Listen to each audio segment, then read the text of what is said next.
Generosity is one of the spiritual values we recognize as as central to our church's well-being. Our gifts help to provide us with a physical facility, which is beautiful, and they help us to give to others in return for all that we have received. We will now receive the offering.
Thank you. We gratefully accept your gifts and dedicate them to the work of the church.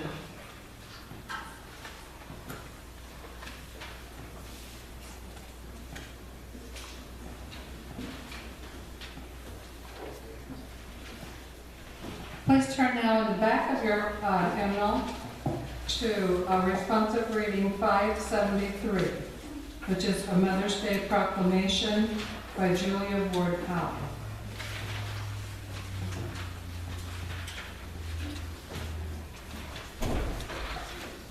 I'll read the regular font and please respond with the italics. Arise then, women of this day. Arise, all women, with their hearts, for their baptism be like water for the fears. Say firmly, we will not have great questions decided by irrelevant agencies. Our blessing shall not come to us, reeking with carnage, for caresses and laws. Our sons shall not be taken from us to unlearn all that we have been able to teach them of charity, mercy, and patience. We women of one country will be too tender of those of another country to allow our sons to be trained to be your heirs. From the bosom of the devastated earth, a voice goes up with our own. It says, disarm, disarm. The sword of murder is not a balance of justice. Blood does not wipe out dishonor, nor violence indicate possession.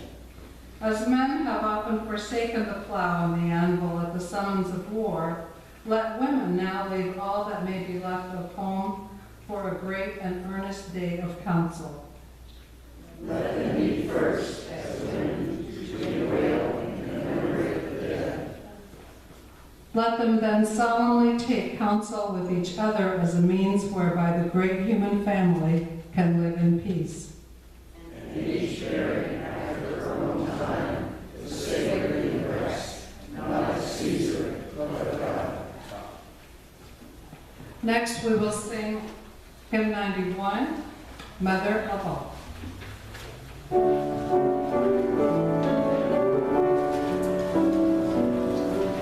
Please stand as you're willing and able.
wasn't real familiar to us, but I think we did well. Sharon Moore was born a Unitarian Universalist. Unfortunately for her, she didn't know that until she and her husband David found a UU church in Cedar Falls, Iowa, when they were looking for a spiritual home in which to rear their 2 sons. Sharon and David's values and priorities lined with those of this liberal tradition. Sharon spent her first professional life trying to ensure that all children have the gift of literacy. Since she is retired, she has spent the last several years writing fiction. Her presentation this morning is called Mama's Day.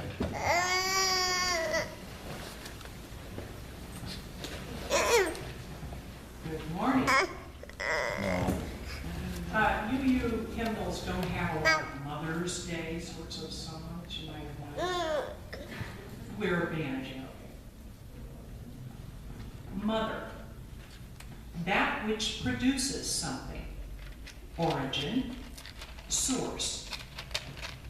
The word for mother is similar in so many languages that some linguists believe that it's one of the oldest surviving words from the lost parent language from which modern languages derive.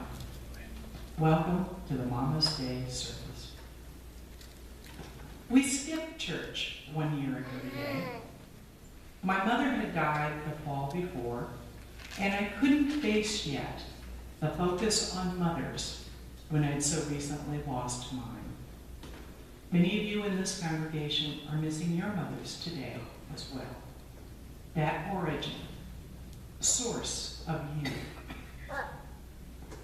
This article from the British newspaper The Guardian captured my feelings well. I'm so sorry you lost your mother.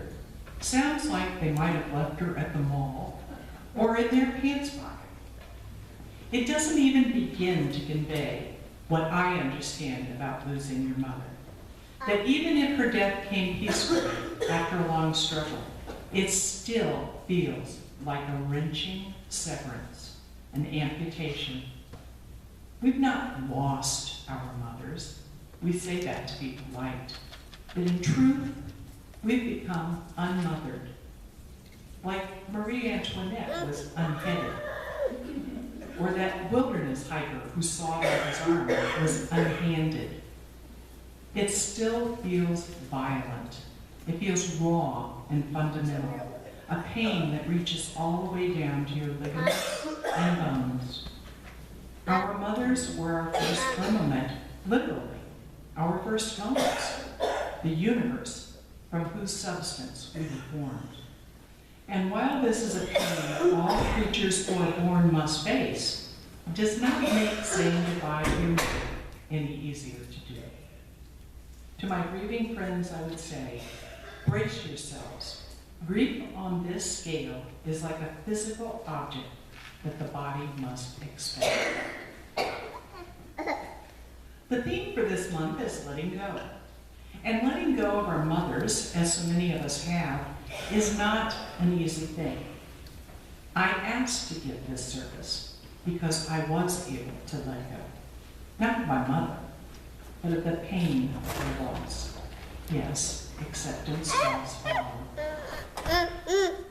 I read a good many pieces as I tried to find my focus for this service. Some of the more powerful being, When God Was a Woman, Cakes for the Queen of Heaven, which is a UU adult curriculum, and The Great Cosmic Mother. I considered a half dozen ways to go with the service. How does one do mothers? It's sort of been done. I decided to time travel and go back to the original mother, the earth goddess revered by our Paleolithic ancestors. There are similarities between then and our current practices. The earth goddess, who went by many different names in different culture groups, was the source of all, the earth provided abundance to and for those who took care of her. She was honored periodically, but more often than our once-a-year recognition of mothers. And that's a lesson we should bring forward. The goddess was preserved in clay and rock figurines. Today, we take pictures and make videos to remember our moms. The goddess was recognized as the center of it all. Just as in families today, the mother is an anchor for social, emotional, and physical needs. And the goddess was powerful. After millennia of erosion of power and diminishment of worth, today's women in many nationalities are regaining some of the power they used to hold. The wonderful adult UU curriculum I participated in long ago, Cakes for the Queen of Heaven, was an enlightening discussion period for the women in the church. A major point was that the goddess is in each woman, and women need to reclaim what that means and tap the energy of the sisterhood, of the universal. You see, women used to be in charge of religion. Ancient women observed the cyclic nature of all life, including their own. Earth-based religions tend to be tied to the lunar cycle, as are women's menses, rather than the solar cycle we commonly use today. The women could not help but notice the changing of the seasons that paralleled their own body changes from pre- to post-menstrual stages. It is an ancient demarcation of women as maiden, mother, and crone, corresponding to the moon's phases of waxing, full, and waning. Men have no such analog. Not being fertile in the same way women are, initially their part in the cycle of life was probably not recognized and certainly not understood. Just as Mother Earth, well tended, brought forth the abundance they needed season after season, women tended the plants. And scientists tell us that those plant proteins accounted for a greater percentage of protein than the meat brought back from the hunt. And the women of the tribe brought forth babies to grow and shape the tribe's destiny. Imagine how that must have appeared to men. Growing a baby inside, then expelling it into the world would have been considered miraculous in a pre-scientific era. Unexplainable, except supernaturally. Only female animals could do this. Females, no matter how small or frail, did something no man could do.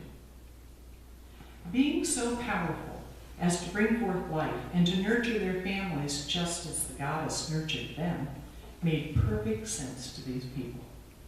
Not religious naturalists, as David Moore defined it a few weeks ago. Nevertheless, the earliest peoples knew there were forces that determined life and death, surviving or thriving, continuation of the species, be it flora, fauna, or human being. When men saw the power that being in connection with the deity brought, they co-opted the power and installed male gods who used a different set of rules and procedures, who required different rituals of propitiation. And female-centered, earth-based religions diminished. Today there are remnants of the earth goddess in paganism and Wiccan practices, but these are considered sidelights, minority worship practices.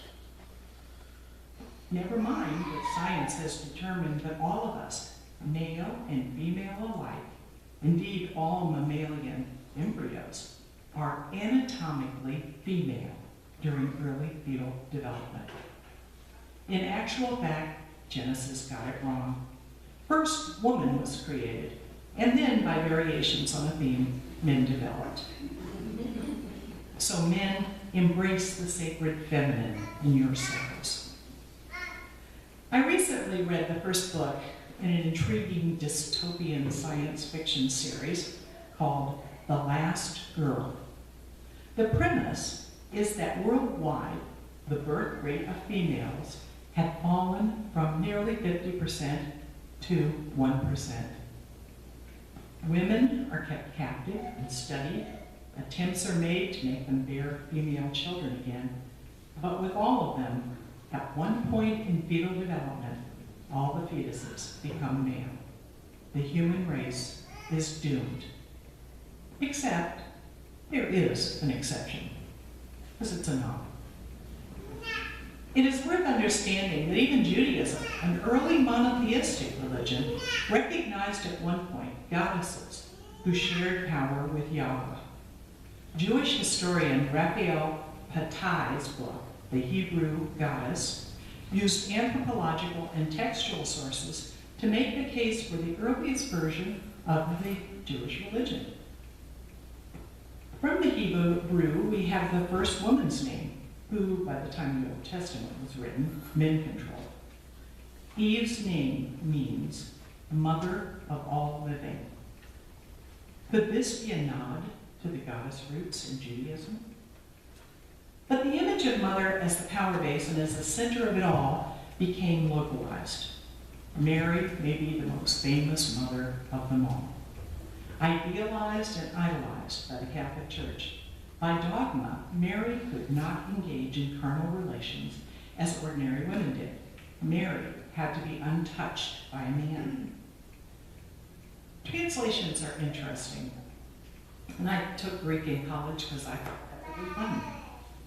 And in early Greek writing that became the Gospels of Matthew and Mark, but nowhere else in the New Testament, Mary was described with the word Parthenos. Parthenos at the time of her conception. In Greek, Parthenos can indeed mean virginal, but it also means unmarried. Now, at the time, the assumption would be that unmarried meant virginal, but as we know, both then and now, unmarried is just unmarried, with no absolute certainty of virginity.